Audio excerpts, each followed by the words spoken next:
오늘의 말씀 창세기 28장 10절부터 22절입니다. 야곱이 브엘세바에서 떠나 하란으로 향하여 가더니 한 곳에 이르러는 해가 진지라. 거기서 유숙하려고 그곳에 한 돌을 가져다가 베개로 삼고 거기 누워 자더니 꿈에 본즉 사닥다리가 땅 위에 서 있는데 그 꼭대기가 하늘에 닿았고, 또 본즉 하나님의 사자들이 그 위에서 오르락 내리락 하고, 또 본즉 여호와께서 그 위에 서서 이르시되 나는 여호와니 너의 조부 아브라함의 하나님이요 이삭의 하나님이라. 내가 누워있는 땅을 내가 너와 내 자손에게 주리니 내 자손이 땅에 티끌같이 되어 내가 서쪽과 동쪽과 북쪽과 남쪽으로 퍼져나갈지며 땅의 모든 족속이 너와 내 자손으로 말미암아 복을 받으리라. 내가 너와 함께 있어 내가 어디로 가든지 너를 지키며 너를 이끌어 이 땅으로 돌아오게 할지라. 내가 내게 허락한 것을 다 이루기까지 너를 떠나지 아니하리라 하신지라. 야곱이 잠이 깨어 이르되 여호와께서 과연 여기 계시거늘 내가 알지 못하였도다. 이에 두려워하여 이르되 두렵도다. 이것이요 이것은 다름 아닌 하나님의 집이요 이는 하늘의 문이로다 하고, 야곱이 아침에 일찍이 일어나 베개로 삼았던 돌을 가져다가 기둥으로 세우고 그 위에 기름을 붓고 그곳 이름을 베델이라 하였더라. 이 성의 옛 이름은 루스더라. 야곱이 서원하여 이르되 하나님이 나와 함께 계셔서 내가 가는 이 길에서 나를 지키시고 먹을 떡과 입을 옷을 주시어 내가 평안히 아버지 집으로 돌아가게 하시오면 여호와께서 나의 하나님이 되실 것이요 내가 기둥으로 세운 이 돌이 하나님이 집이 될 것이요 하나님께서 내게 주신 모든 것에서 10분의 1을 내가 반드시 하나님께 드리겠나이다 하였더라. 아멘. 하늘의 기쁨과 평강이 늘 함께 하시기를 바랍니다. 사람들은, 특별히 성도들은 누구나 다 신앙을 물려받습니다. 부모님한테 신앙을 물려받아서 부모님을 통해 하나님을 알게 된 사람들도 있고요.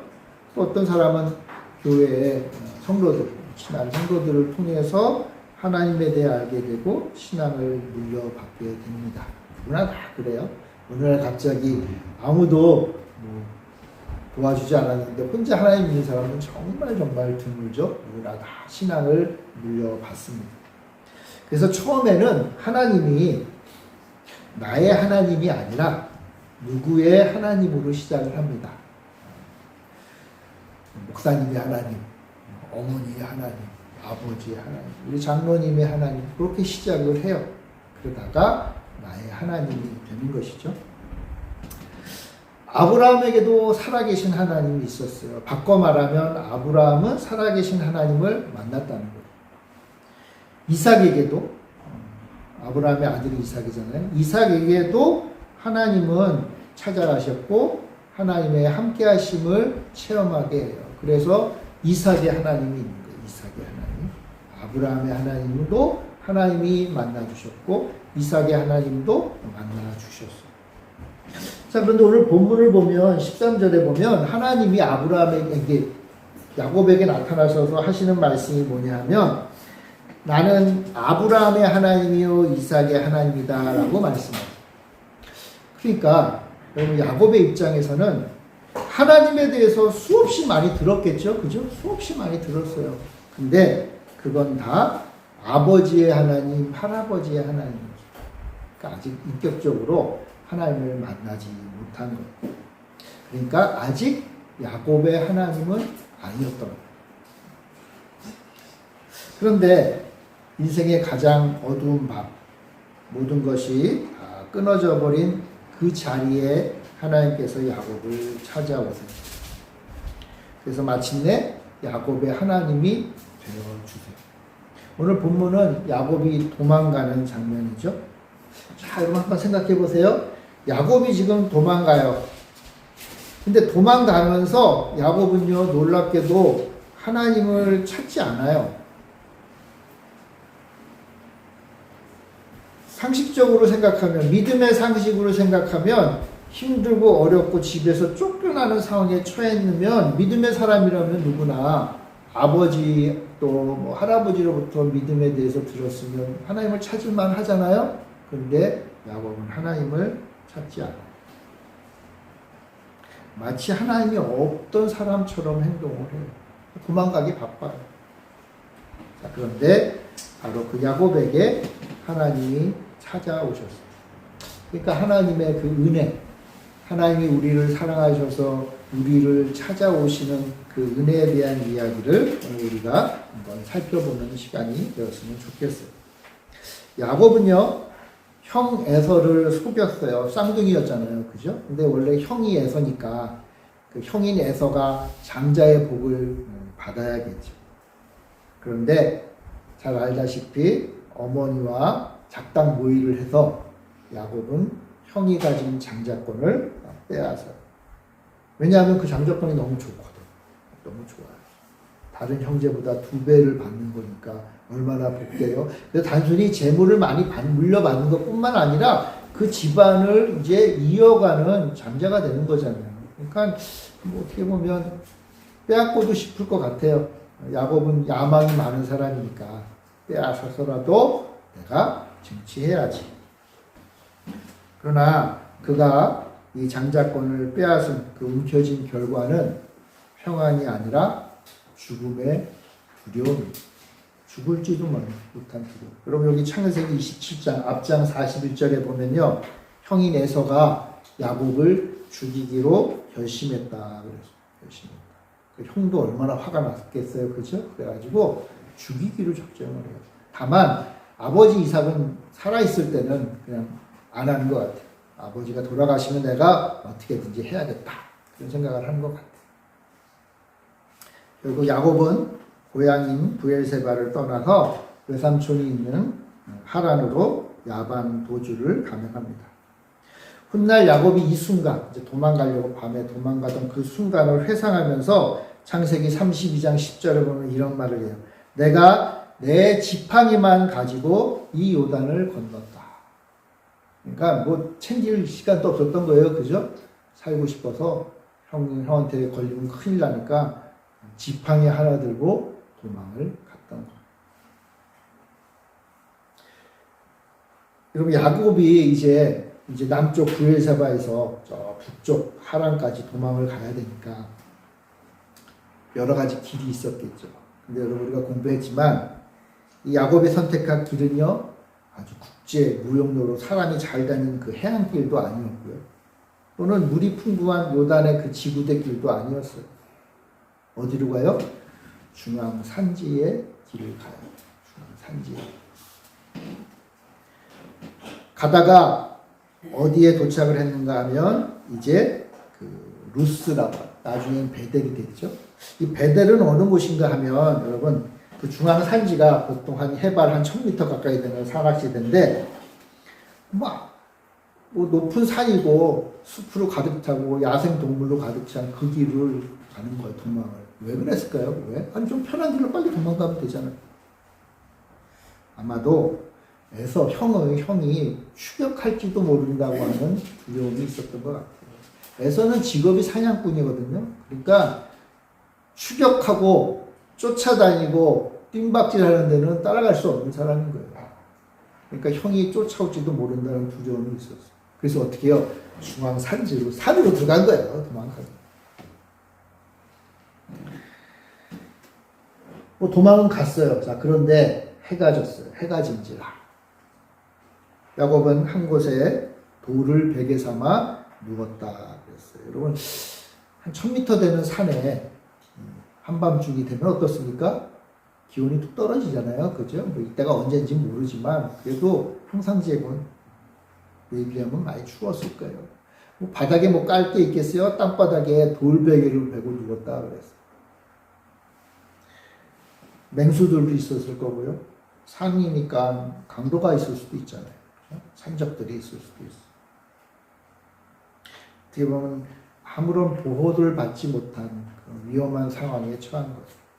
근데 이때 야곱의 마음을 더 아프게 했던 것은 그냥 내 주변의 이 환경보다 어떤 면에서 보면 그 형과의 관계, 이제 집을 쫓겨나는 것에 대한 두려움, 앞으로 내가 어떻게 살 것인가에 대한 걱정, 근심으로 더 가득했을 것 같아요. 사실 야곱은 부잣집 도련님이었잖아요. 그래도 부잣집에 아브라함 때부터 내려왔던 그 부유한 가문에 사실은 물론 장자는 아니지만 그래도 한 몫을 차지하면서 떵떵거리며 잘 살았을 거예요. 그런데 이제 모든 것을 다 잃어버리고 이제 뭐예요? 지팡이 하나 들고 도망자의 신세가 버립니다. 아까도 말했지만요. 그럼에도 불구하고 야곱은 하나님을 찾고 있지 않아요. 기도하지 않고 예배하지 않고 그 돌무게, 그 불편한 돌베개를 베고 잠을 잤다. 야곱이요 한 일이 여러분 잘한 일은 아니잖아요. 그죠? 형의 것을 빼앗았죠. 그 당시 사람들의 생각에 상식과 법도에 따르면 죄를 지은 거예요. 야곱이 회개했다는 기록도 없습니다. 어떤 면에서 아직도 하나님은 야곱의 하나님이 아니었던 거예요. 할아버지의 하나님, 아버지의 하나님이었는지 모르는데 그분이 지금 나를 돕지 않는구나. 그분이 머릿속에 떠오르질 않는 거예요. 야, 내가 어떻게 하면 형에게서 도망갈까? 내가 어떻게 하면은 앞으로 잘 살아갈 수 있을까? 내가 외삼촌 집에까지 갈 수나 있을까? 그런 뭔가 걱정으로 가득하고 두려워하는 마음에 또 잠이 든 거예요. 그런데 하나님은 그런 야곱을 포기하지 않습니다. 이 본문의 가장 중요한 핵심은 이거예요. 하나님은 포기하지 않으십니다. 하나님은 당신의 자녀를 향한 그 은혜 주시기를 포기하지 않으십니다. 심지어 우리의 믿음과 우리의 고백보다 먼저 움직이시는 게 하나님의 은혜예요. 우리가 하나님의 은혜를 생각할 때 내가 뭘 하고 내가 어떤 과정에 있고 내가 무엇을 추구할 때 하나님이 주시는 은혜도 있지만 그러나 전혀 무관하게 하나님 주시는 은혜가 있어요. 그리고 그것이 사실은 본질이에요. 본질. 야곱이 하나님을 찾지 않던 바로 그 안전의 사각지대, 절망의 한복판에 하나님이 먼저 찾아오셨다. 여러분 이것이 복음이에요. 하나님이 왜 우리에게 오시지? 내가 왜 예수님을 믿게 되었지? 내가 왜 하나님께 예배드리고 기독교인이 되고 하나님을 높이며 살게 되었지? 하나님의 이 은혜로 우리가 이 자리에 있게 되는 거예요. 어쨌건 야곱은 잠이 들었어요. 우리 아무리 고민해도 또 잘 시간 되면 잘 자잖아요. 그죠? 네, 잠이 들었어요. 그래서 하나님은 잠든 야곱의 꿈 가운데 찾아오신 것 같아요. 야곱이 꿈을 꾸는데 꿈인지 환상인지 모르지만 하늘과 땅을 이어주는 거대한 사닥다리를 보았다. 그리고 그 사닥다리에 하나님의 사람, 천사들이죠. 천사들이 오르락 내리락 한다는 거예요. 오르락 내리락 한다. 여기서 말하는 사닥다리는요. 우리가 일반적으로 쓰는 그런 사닥다리는 아니에요. 이 사닥다리라는 단어는 참 어려운 단어인데 여러 책을 보니까 그 계단이라는 뜻이고 이 당시 사람들이 신을 섬기기 위해서 쌓았던 것 중에 아주 유명한 게 뭐가 있냐면 피라미드 같은 건데 피라미드 같은 탑인데 피라미드는 이렇게 매끈하잖아요. 근데 피라미드 말고 지그라트라고 하는 건데 이게 뭐냐면 피라미드는 피라미드인데 그 주변을 삥 돌아서 계단들이 있는 거예요. 계단. 그래서 맨 꼭대기에 뭐가 있어요? 신전이 있는 거예요. 신전. 그래서 그 신전에 제사장이 올라가서 제사를 드리는 게 바로 이거예요. 그래서 아마 야곱이 본 건 이것이고 거기서 이제 제사장들이 오르락 내리락 해야 되잖아요. 그죠? 그 바로 계단을 이야기하는 것 같아요. 무엇이 되었든 이 당시 사람들은요. 신의 영역에 올라가기 위해서 높은 탑을 쌓았고 계단을 통해서 오르락 내리락 하면서 신과 이 땅의 사람 사이를 연결해주는 제사장들이 그 일을 했던 거예요. 야곱이 그걸 보고 있는 것 같아요. 하나님의 천사들이 오르락 내리락 하는 것을 보고 있어요. 그럼 이 얘기를 들으니까 생각나는 게 있으세요? 그럼 성경에 보면 바벨탑이라고 있죠? 바벨탑. 바벨탑이 뭐예요? 인간이 하나님을 만나고 싶어가지고, 야, 우리 탑을 쌓자. 계단을 쌓아서 높게 올라가면 우리가 하나님 같은 존재가 될 거야. 라고 까불다가 하나님이 그것을 무너뜨렸죠. 그렇죠? 그래요. 인간이 만든 탑들은, 인간이 만든 계단은 무너져요. 그런데 지금 야곱이 꿈에 본 이 계단은, 사닥다리는 하나님이 만드신 거잖아. 그죠? 야곱이 만든 게 아니에요, 여러분.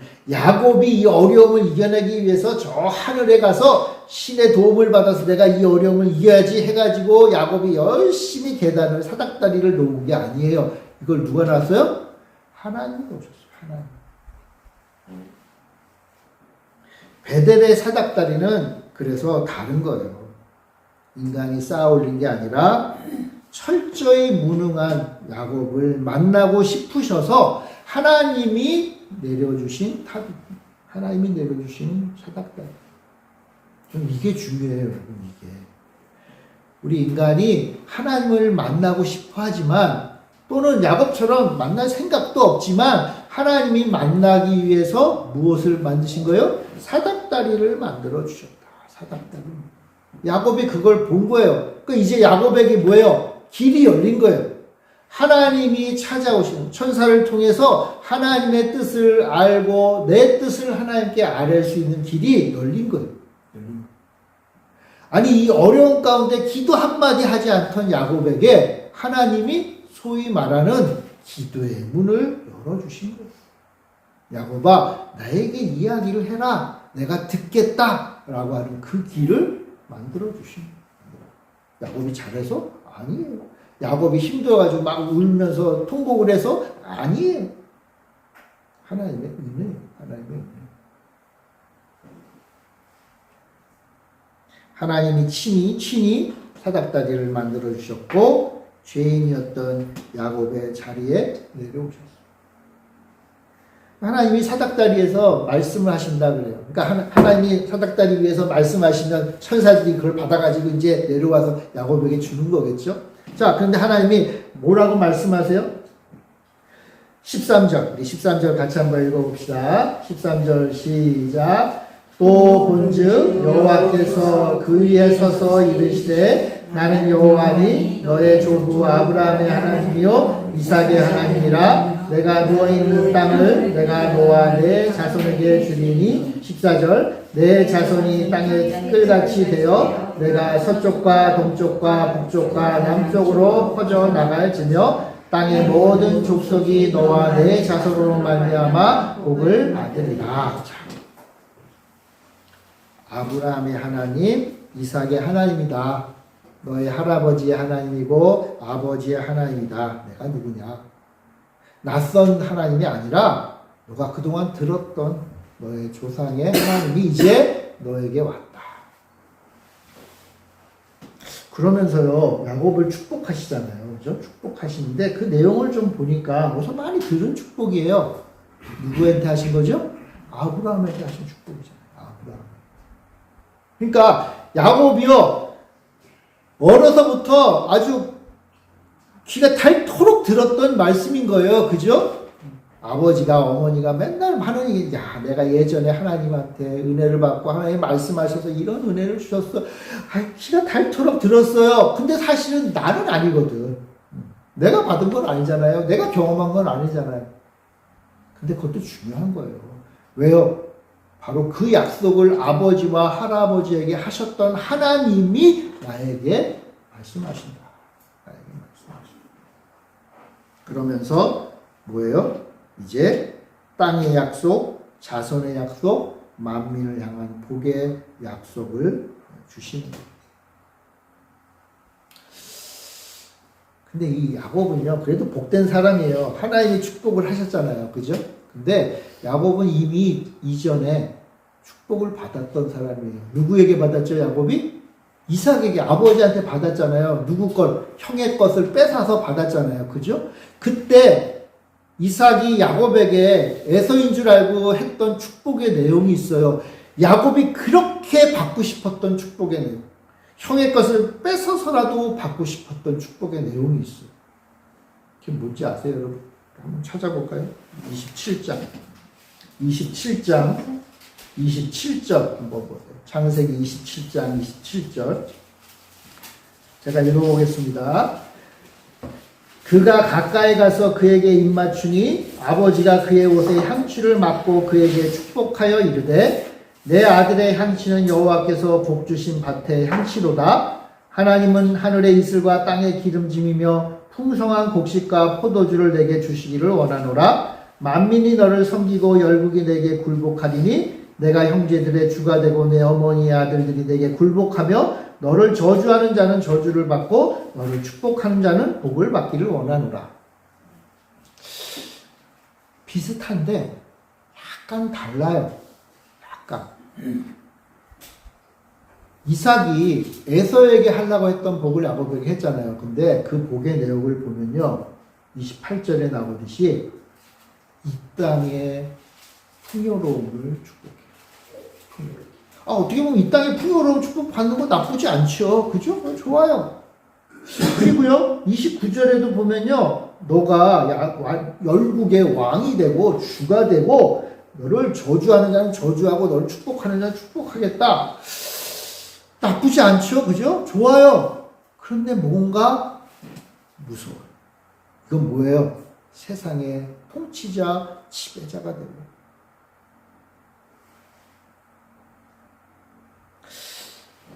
그러니까 이삭이 아들에게 한 축복의 내용도 하나님이 아브라함에게 한 축복과 비슷한데 약간 바뀌었어요. 어떻게 바뀌었어요? 좀 세상적으로 바뀌었어요. 세상의 복과 세상의 권세와 능력으로 살짝 바뀌었어요.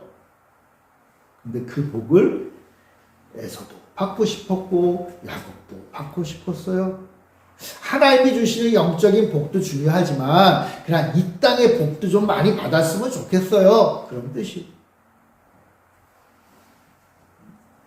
야곱은요, 이 세상의 지배권을 가지고 싶었고 당장 눈에 보이는 세상의 성공을 하나님이 주시는 복으로 믿고 그걸 받기를 원했어요.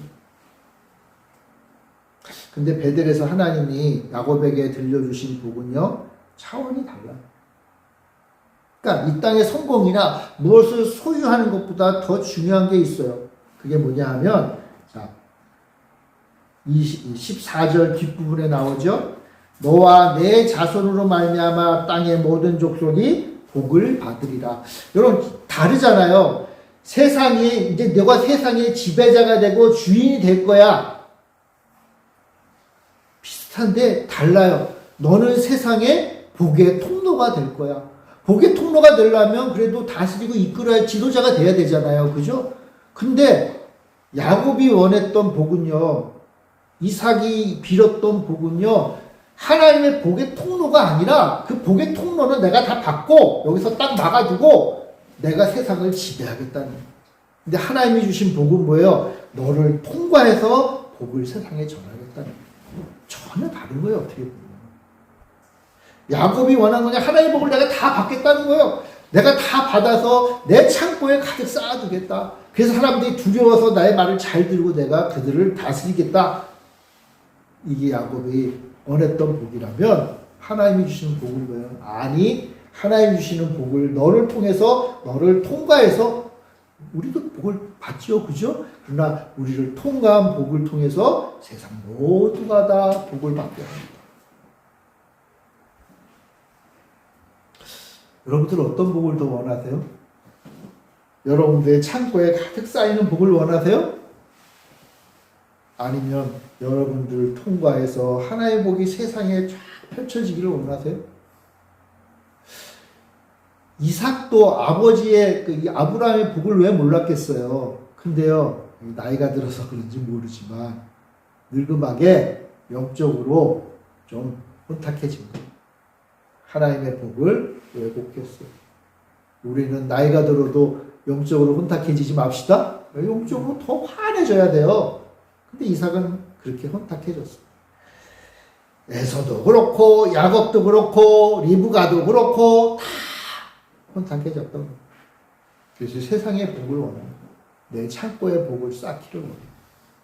근데 하나님은요, 다시 아브라함에게 주셨던 그 복을 정확하게 말씀하세요. 내가 너를 통해서 세상이 복을 받게 하겠다. 하나님은 야곱의 인생의 목적을 바꿔주시고 수정한 거죠. 수정한 거. 사랑하는 성도 여러분, 여러분들 다 하나님의 복을 받는 분들 되시기 바랍니다.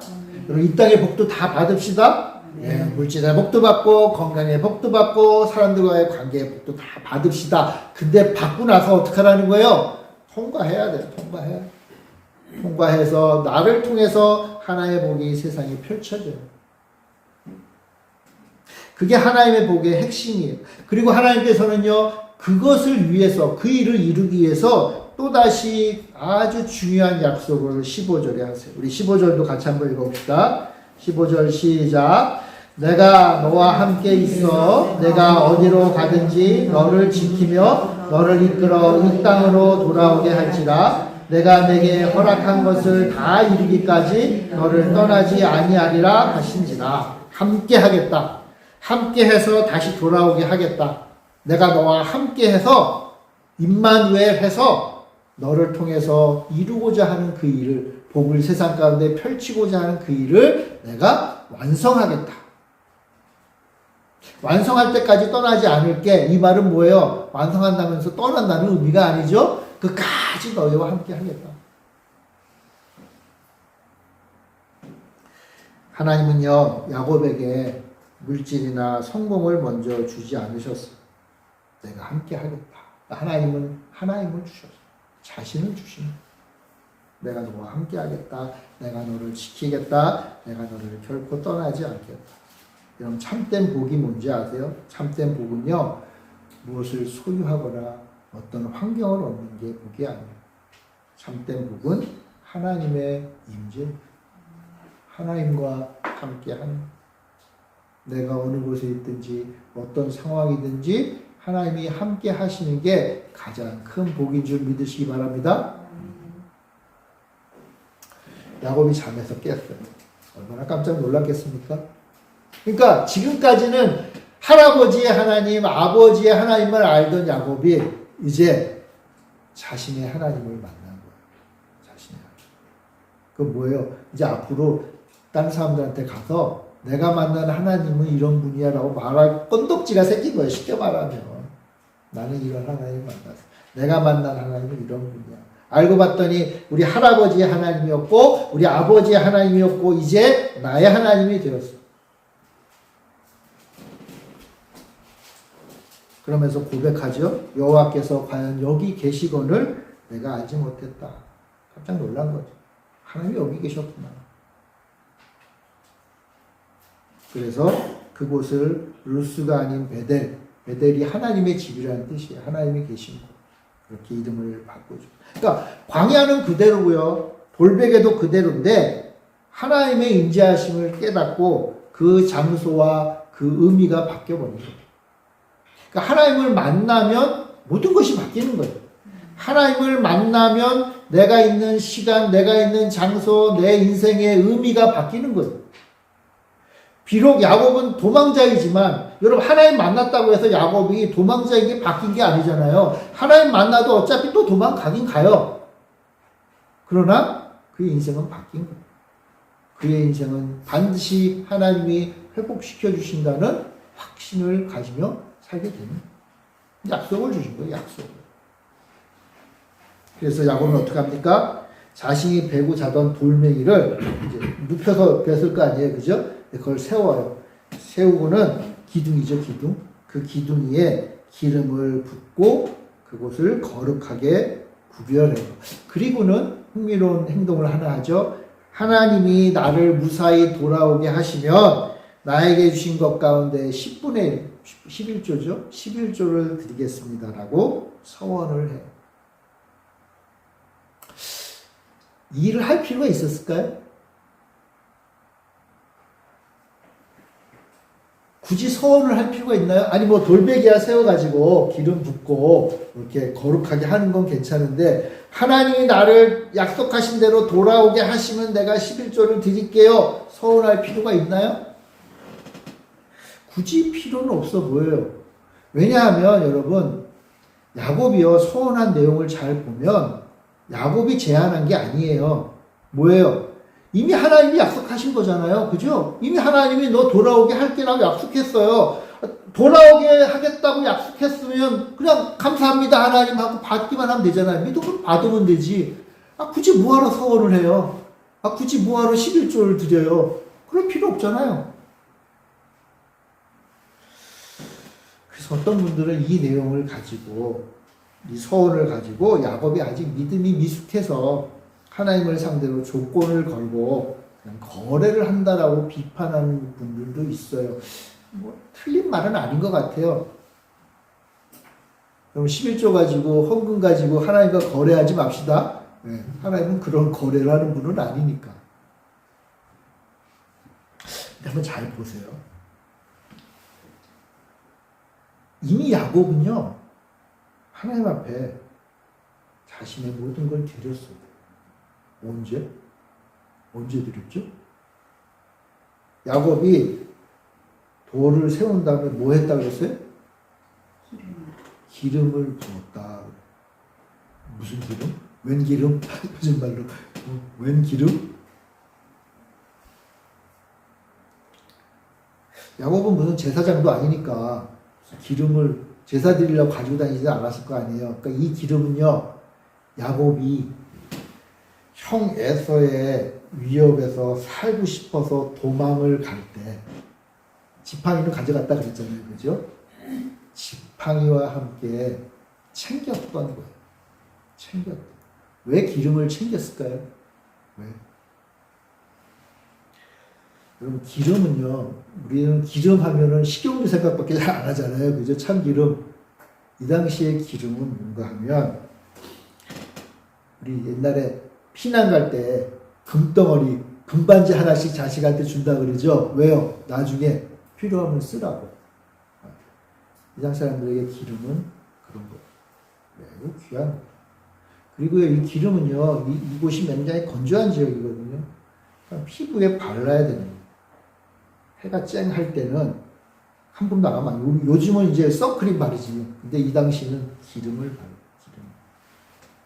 이 당시 아주 부자들은요, 머리에 기름 덩어리를 올려놔요. 그리고 기름 녹아내리잖아요. 그걸로 이렇게 피부, 그러니까 건조된 것을 막는 거예요. 햇살도 막아주는. 아니, 뭐, 도망가는데 뭐 그런 거 챙겼겠어요? 그냥 비싼 거 가지고 간 거예요. 쉽게 말하면 금덩이 가지고 간 거예요. 어떤 면에서 보면 야곱이 지금 가지고 있는 거의 전 재산. 야곱은 하나님을 만나고 하나님이 약속을 주시고 나의 하나님을 깨닫게 된 이후에는 자신이 가지고 있는 전부를 드릴 거예요. 여기 보면 돌덩이에다가 기름 한두 방울 뿌렸다는 게 아니라 기름을 부었다 그랬거든요. 그냥 부은 거예요. 그냥 부은 거. 자신의 모든 걸 드렸어요. 여러분, 자신의 모든 것을 드린다는 의미가 뭘까요? 앞으로의 내 인생을 하나님이 책임져 주신다는 거예요.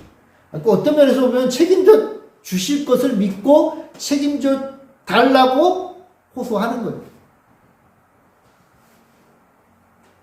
그러니까 전적인 헌신이에요. 여러분, 우리가 하나님 앞에 나의 모든 것 드립니다 라고 하는 말은 뭐냐면, 하나님 내 것 다 가져가셔서 나는 거지로 삽니다는 의미가 아니라, 하나님 앞에 내 것 다 드렸으니 이제 알아서 하세요. 알아서 하세요.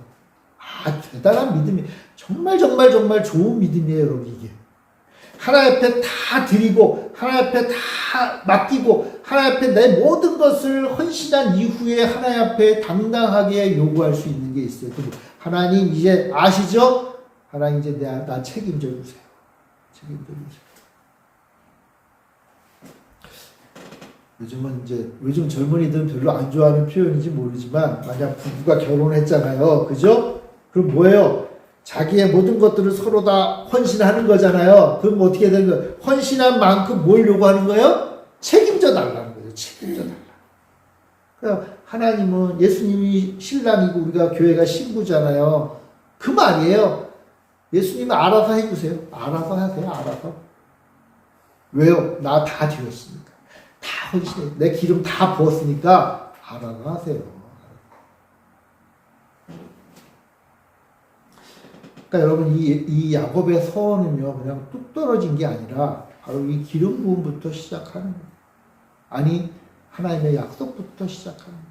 하나님이 약속하셨고 감사해서 헌신했고 기름 부었고 그리고 이제 뭐예요? 야곱은 그것을 다시 한번 11조를 드리겠다는 소원을 해요. 그러니까 이 소원은 하나님 앞에 하나도 안 드리다가 하나도 안 드리고 하나님 나중에 하는 거 봐서 나 주시면 할게요가 아니에요. 하나님이 약속하셨잖아요. 하나님이 약속하신다는 건 뭐예요? 반드시 이루어 주신다는 거잖아요. 하나님이 주셨어요. 야곱은 그걸 믿음의 눈으로 보는 거예요. 하나님이 나에게 주셨구나. 그러니까 뭐예요? 기름 붓는 거예요. 헌신하는 거예요. 그리고 나서 어떻게 해요? 그리고 나서 소원하는 거예요. 이 소원은요, 이 거래가 아니라 이건 뭐예요? 믿음의 반응이에요. 믿음의 반응. 하나님 나에게 이렇게 해주시기를 약속하셨으니 내가 하나님 앞에 다 드렸으니 하나님 나에게 이러한 은혜를 베풀어 달라고 소원하는 거예요.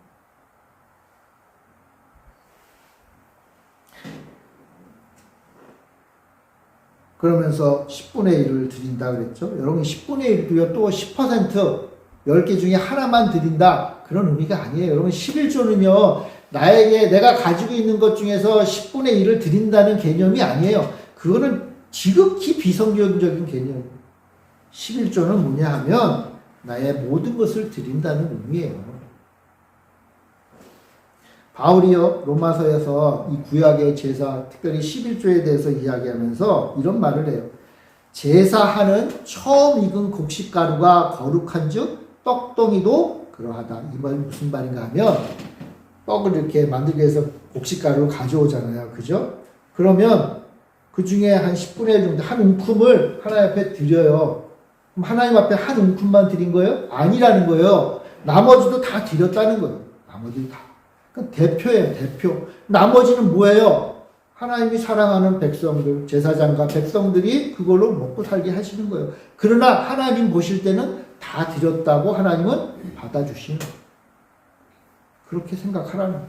하나님 앞에 다 드리는 거예요. 다 드리는 거예요. 여러분 우리가 하나님 앞에 11조를 드리든 헌금을 드리든 내가 가지고 있는 것 가운데 일부를 감사한 마음으로 떼어서 드리는 게 아니에요. 나에게 가지고 있는 모든 것을 하나님한테 드렸더니 하나님이 10분의 9를 나에게 주신 거예요. 왜요? 이 땅에서 살아가 하나님 기뻐하시는 일을 하도록 하신다는 거예요. 바꿔 말하면 10분의 1만 거룩한 게 아니에요. 10분의 1을 거룩하게 드리면 남은 10분의 9도 어떻게 하다? 거룩하다. 그러니까 거룩한 백성이 우리가 먹는 거예요. 우리가 먹는 거예요. 우리가 먹는 거예요.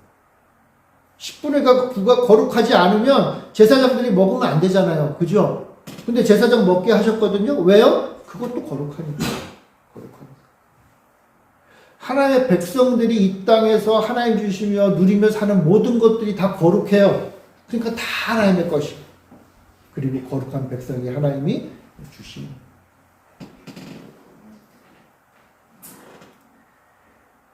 야곱은요, 방금 전까지 자신의 손에 있던 현재의 전부, 기름이죠. 현재의 전부를 하나님 앞에 드렸어요. 그리고 이제 눈에 보이지 않는 미래의 전부를 하나님 앞에 맡깁니다.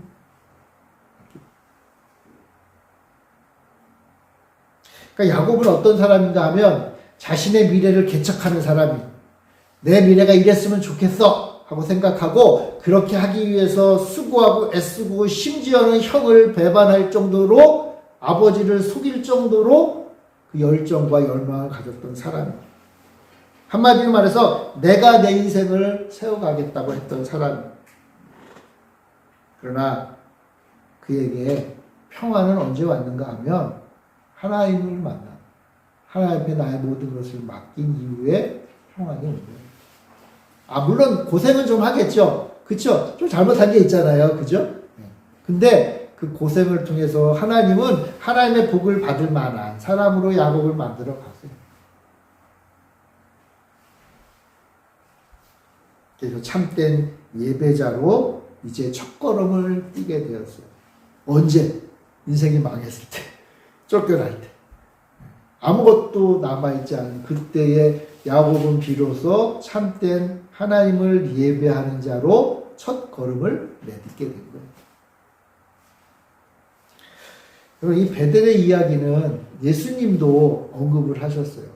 요한복음 1장에 보면 예수님이 제자들이 이런 말씀을 하세요. 또 이르시되 진실로 진실로 너희에게 이르노니 하늘이 열리고 하나님의 사자들이 인자 위에 오르내리는 것을 보리라.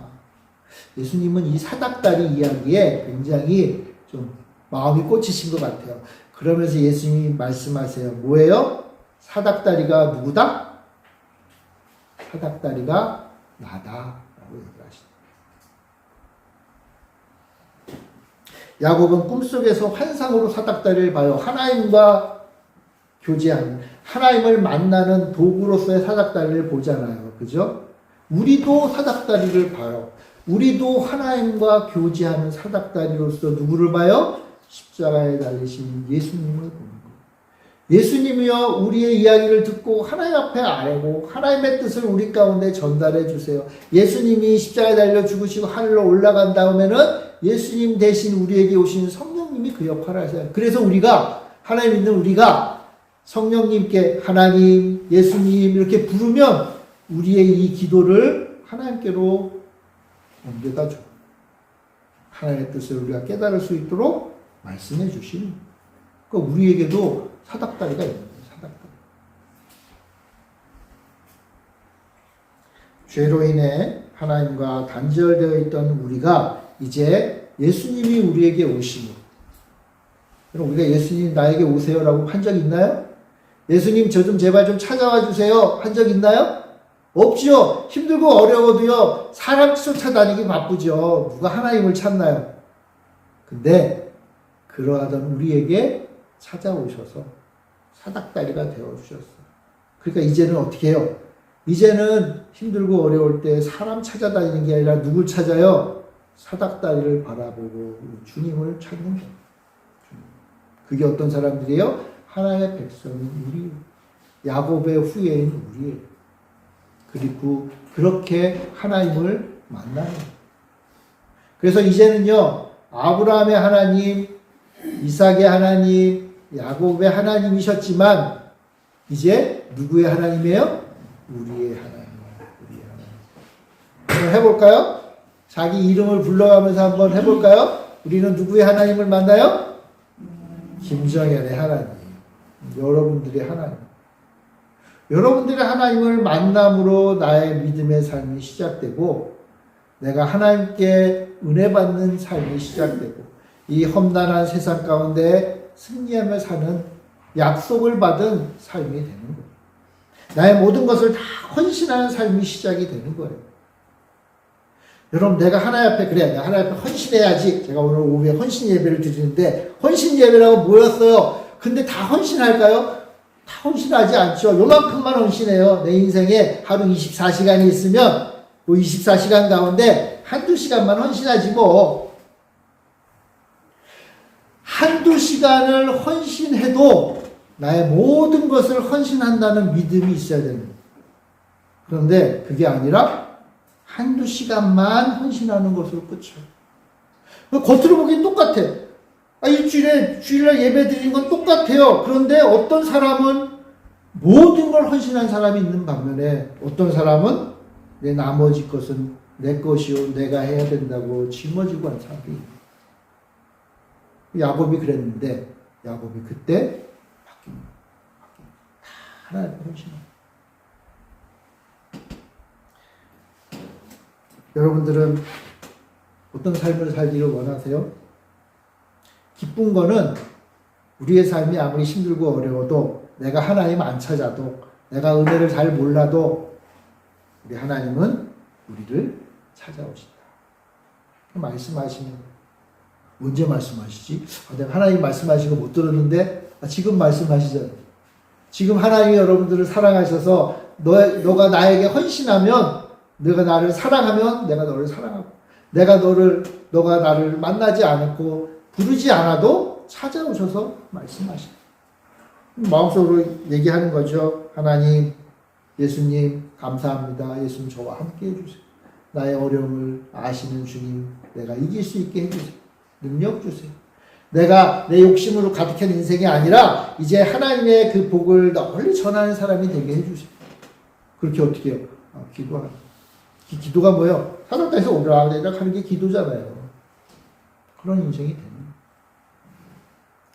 사랑하는 성도 여러분, 내 힘으로 미래를 움켜쥐려고 했나요? 그렇다면 그거 풀어놓으시고요. 내 삶을 하나님께 헌신하고 나의 모든 것을 하나님 앞에 맡기고 믿음으로 사는 여러분들이 되시기를 바라요. 그래서 야곱의 하나님이 이제 생겼잖아요. 그래서 이 본문 다음부터는 구약 성경에 보면 아브라함의 하나님, 이삭의 하나님, 야곱의 하나님이라고 표현해요. 근데 여기까지는 둘밖에 없거든요. 야곱의 하나님 됐어요. 여기다가 하나 더 붙이면 되겠죠? 아브라함의 하나님, 이삭의 하나님, 야곱의 하나님, 그 다음에 누구의 하나님? 나의 하나님. 그 하나님을 만나고 그 은혜 가운데 사는 여러분들이 다 되시기를 바랍니다. 기도하겠습니다. 사랑의 주님 감사합니다. 험난한 인생 가운데 있는 야곱을 찾아오셔서 은혜 베푸시고 헌신하는 자에게 놀라운 복을 주시는 주님. 사랑의 주님, 우리도 야곱처럼 오직 주님 말을 바라보며 주님 앞에 온전히 헌신하며 주님이 주신 약속 붙잡고 나아가는 우리 모두가 되게 하여 주시옵소서. 그리하여 야곱의 하나님이 나의 하나님 되게 하여 주옵소서. 감사드리며 예수님의 이름으로 기도합니다. 아멘.